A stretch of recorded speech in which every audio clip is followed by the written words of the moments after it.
Assalamualaikum warahmatullahi wabarakatuh.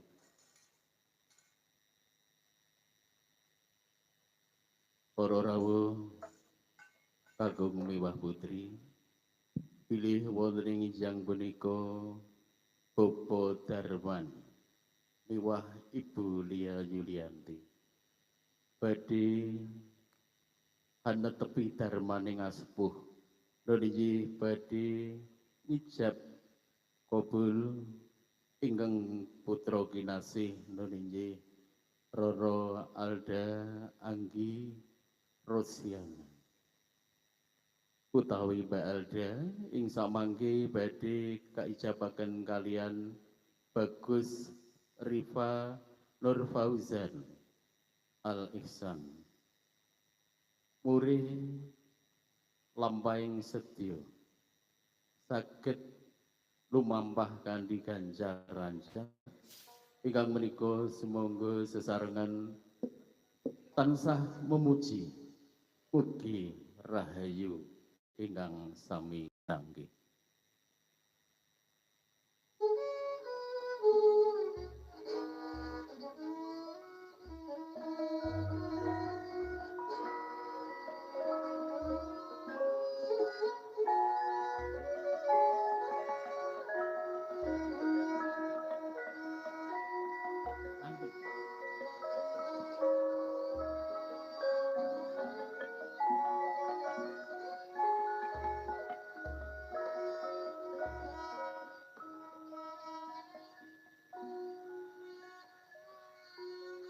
Bismillahirrahmanirrahim. Wa idza tadana rabbukum la in sakartum la azidanakum wa la in kafartum inna adzab bilasad. Trap silane ngatur kinarya hamunggal kawin. Sagunging para sepuh bini sepuh ugi para rawuh ingkang winampuing karaharja. Saderengipun tumapa ing titi laksana ijab kabul. Niki Roro Alda Anggi Rosiana ingkang badhe kaijabaken kalian Nakmas Bagus Rifa Nur Fauzan Al Ihsan. Badhe kaadanan titi laksana pasrah tampi panganten kakung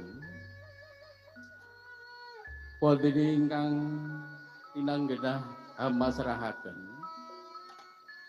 niki Bopo Kemi ingkang minangka talanging basa saking Bopo Slamet Nur Hadi Sumarno miwah Ibu Wiwih Hendarsi.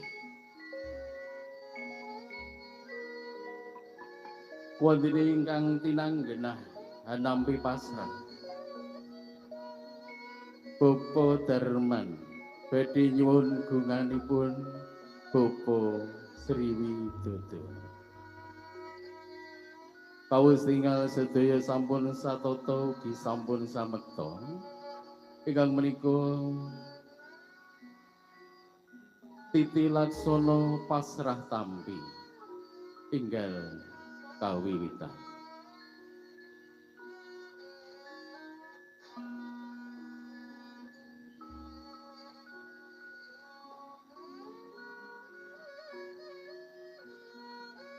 Para pangombyong panganten kakung kepareng hanyaket wonten ing sangajenging papan ingkang sampun sumadya.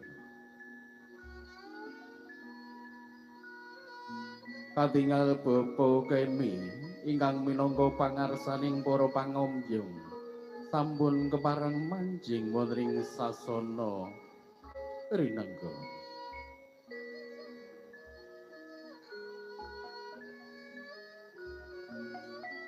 Sampun saya caket kalian Bopo Sriwidodo ingkang minangka talanging basa saking Bopo Darman. Ingkang menika pasrah tampi badhe kawiwitan sasamunipun suwuk kungeling kinting mugi rahayu.